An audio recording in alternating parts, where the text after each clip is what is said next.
Morning Kolkata. আজকে চলে এসেছি আরেকটা নতুন ব্লগ নিয়ে। আজকে চলেছি আরেকটা নতুন জায়গায়। আপনারা থাম্বনেল দেখে হয়তো বুঝে গেছেন ইঞ্জিন আমাদের এই রেডি হয়ে গেছে, এখন ছাড়বে। চলুন যাওয়া যাক।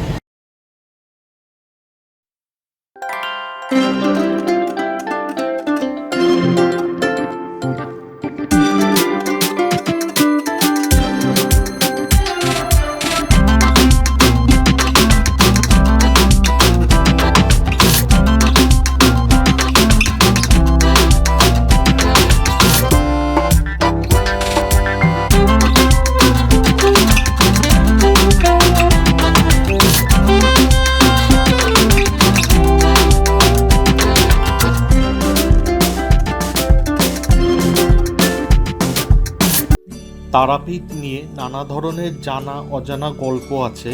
কারুর মতে এটি হলো ৫১ সতীপীঠের একটি পীঠ, যেখানে দেবীর তৃতীয় নয়ন পড়েছিল। কারুর মতে আবার বশিষ্ঠ মুনি বিষ্ণুর অবতার বুদ্ধের পরামর্শে এখানে উপাসনা শুরু করেন।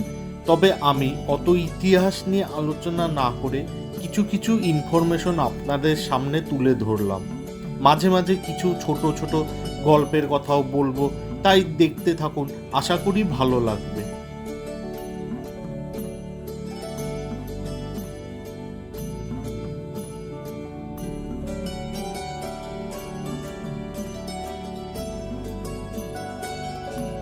দুপুর ১টার সময় আমরা কলকাতা স্টেশন থেকে তেভাগা এক্সপ্রেস ধরে এই রামপুরহাটে এখন এসে পৌঁছলাম।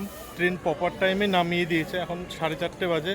এখন এখান থেকে আমরা অটো ধরে আমরা হোটেলের উদ্দেশ্যে যাব। চলো পরে আবার দেখা হচ্ছে।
আমরা এখন তারাপীঠ মহাশ্মশানে আছি। লাইটের জন্য ভিডিও অত ভালো আসছে না, তবে যেটুকু পারা যাচ্ছে সেইটুকুনি করলাম। এখন 9টা বাজে। আমরা একটু এই তারাপীঠ মন্দিরের সামনেটা একটু ঘুরছি। আমি আছি আর সাথে দিব্যেন্দু আছে। চলো। শোনা যায় তারামায়ের মন্দির অনেকেই তৈরি করেছিলেন, যেমন জয়দত্ত সদাগর বা সোম ঘোষ, কিন্তু সেগুলো কালের নিয়মে বিলীন হয়ে গেছে। তবে বাংলার নবাব মুর্শিদ কুলি খাঁর আমলে আনুমানিক 1720 খ্রিস্টাব্দে রাজা রামজীবন চৌধুরী একটি মন্দির নির্মাণ করেন এবং জীবিত কুণ্ডের সংস্কার করেন। তারপর আরও 100 বছর বাদে 1818 খ্রিস্টাব্দে মল্লারপুরের জমিদার জগন্নাথ রায় নতুন করে মন্দির নির্মাণ করেন। তৈরি হয় চন্দ্রচূড় মন্দির, ষষ্ঠী মন্দির, 3টি বাঁধানো ঘাট ইত্যাদি, যা আজও বর্তমান। এই চন্দ্রচূড় মন্দির হল মহাদেবের মন্দির। আসলে এখানে ভগবান শিব চন্দ্রচূড় রূপে পূজিত হন।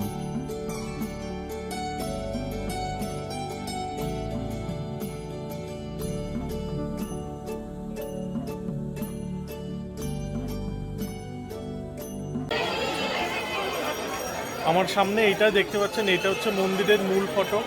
এইখান দিয়েই লাইন দিতে হয়, মানে 4:30টার সময় খুলে যায় গেট, 5টার থেকে পুজো আরম্ভ হয়ে যায়।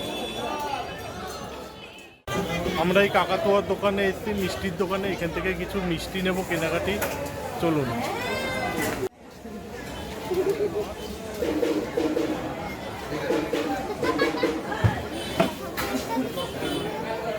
এখন এসেছি দেবরাজ রেস্তোরাঁতে রাতের খাবার খেতে। আমি একটা ভেজ থালি নিয়েছি আর দিব্যেন্দু নিয়েছে একটা ভেজ থালি। খেয়ে নিই, তারপরে আবার দেখা হচ্ছে। ভেজ থালির মধ্যে আলু দিয়ে ভাত দিয়েছে, আলু ভাজা দিয়েছে, আলু পোস্ত দিয়েছে, পটলের তরকারি দিয়েছে, ডাল দিয়েছে। দিব্যেন্দু এখন খাচ্ছে। এখন কল্যাণী লজে এসেছি। এদের দেখছেন একটা তারাপীঠের শাখা আছে ও শিয়ালদহের শাখা আছে। আমরা এখানে এক রাত্রি স্টে করব। চলুন ভেতরে যাওয়া যাক।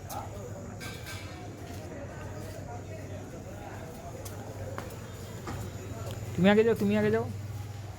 এটা হচ্ছে রিসেপশন। এখানে বলে রাখি, এখানে আসতে হলে আপনাকে আধার কার্ড বা ভোটার কার্ড দেখাতে হবে, তার সঙ্গে ভ্যাকসিন যদি নিয়ে থাকেন তার সার্টিফিকেট দেখাতে হবে।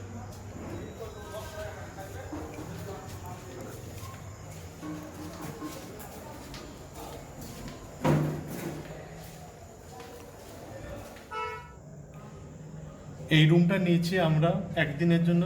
পার ডে হচ্ছে, এটা হচ্ছে 700 টাকা। এই রুমটা এত ছোট যে 700 টাকা মনে হচ্ছে খুবই বেশি হয়ে যাচ্ছে। এই রুমটাতে বড়জোর 2 থেকে 3 জন থাকতে পারবে, এর বেশি থাকলে খুবই অসুবিধা হবে। আমরা যখন তারাপীঠে আসি তখন আমরা প্যারার সন্দেশ খুঁজি। আর আপনারা যখন আসবেন এখানে যদি প্যারার সন্দেশ নিতে চান, তো মন্দিরের যে গলিটা আছে ওইখানে কাকাতুয়া বলে একটি দোকান আছে, ওখানে আপনারা ভালো প্যারার সন্দেশ পাবেন। মানে এটা তারাপীঠের মধ্যে ফেমাস প্যারার সন্দেশ। একটা বিশেষ দ্রষ্টব্য বলি, আপনারা যারা পুরীতে যান সেখানেও কাকাতুয়া আছে, আর এখানেও কাকাতুয়া আছে। আপনারা দুটোকে ম্যাচ করবেন না। আমরা দোকানে গেছিলাম, আমরা জিজ্ঞেস করেছিলাম পুরীর ব্রাঞ্চটাই কি আপনারা এখানে আরেকটা খুলেছেন? বললো না, আমাদের এই কাকাতুয়া আলাদা, ওই কাকাতুয়া আলাদা। আমরা এখানে আপনারা 3 ধরনের প্যারা পেয়ে যাবেন। একটা হচ্ছে 300 টাকা কেজি, যেটা নিয়েছিলাম প্লেন, যেটা এত স্বাদ ভালো আমরা খেয়ে নিয়েছি, এটা শেষ হয়ে গেছে। এটা হচ্ছে আমরা নিয়েছিলাম হচ্ছে 320 টাকা কেজি, এটা হচ্ছে কেশর দেওয়া। আর আরেকটা নিয়েছি হচ্ছে আমরা 340 টাকা কেজি, এটা হচ্ছে নলেন গুড়ের। শুভ সকাল, গুড মর্নিং, জয় তারা। এখন ভোর 6টা বাজে। আমি আর দিব্যেন্দু চলেছি মন্দিরের উদ্দেশ্যে, পুজো দেবো এখানে। তারপরে পুজো দিয়ে আমরা বোলপুরের উদ্দেশ্যে রওনা হব। এখন মন্দিরে যাচ্ছি, সেখানে গিয়ে একটু পুজো টুজো হয়ে গেলে খাওয়া দাওয়া করবো, তারপর একটু বিশ্রাম নিয়ে হোটেলে, তারপর আমরা বোলপুরের উদ্দেশ্যে যাব। চলো।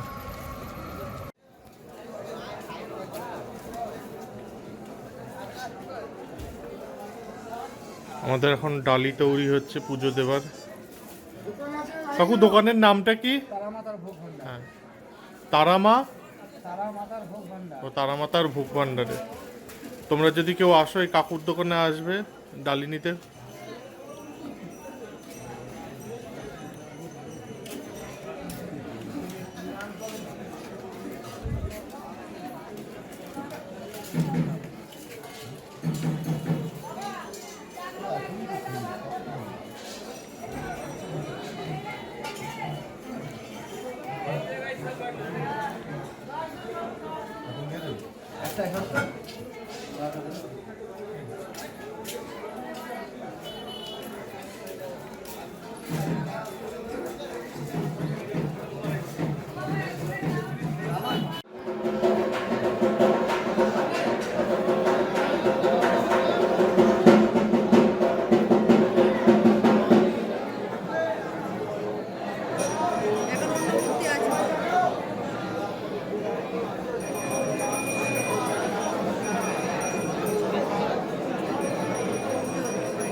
ব্যস্ত রে।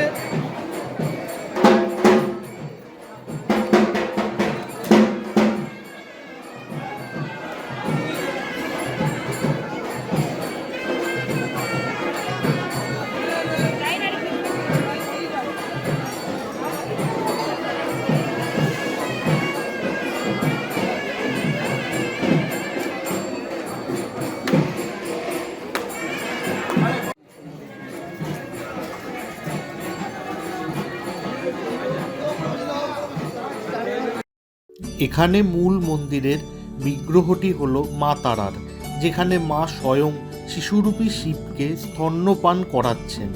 জনশ্রুতি আছে বশিষ্ঠ মুনি নাকি এরকম রূপেই মাকে দেখেছিলেন।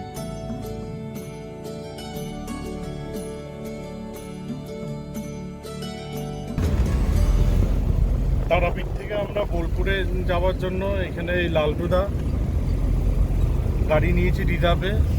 তোমরা যদি কেউ তারাপীঠ থেকে বোলপুর যেতে চাও তাহলে আমি এই লালটুদার নাম্বার ডেসক্রিপশনে দিয়ে দেবো, তোমরা বুক করে নিতে পারো, মানে খুবই সুবিধা হবে।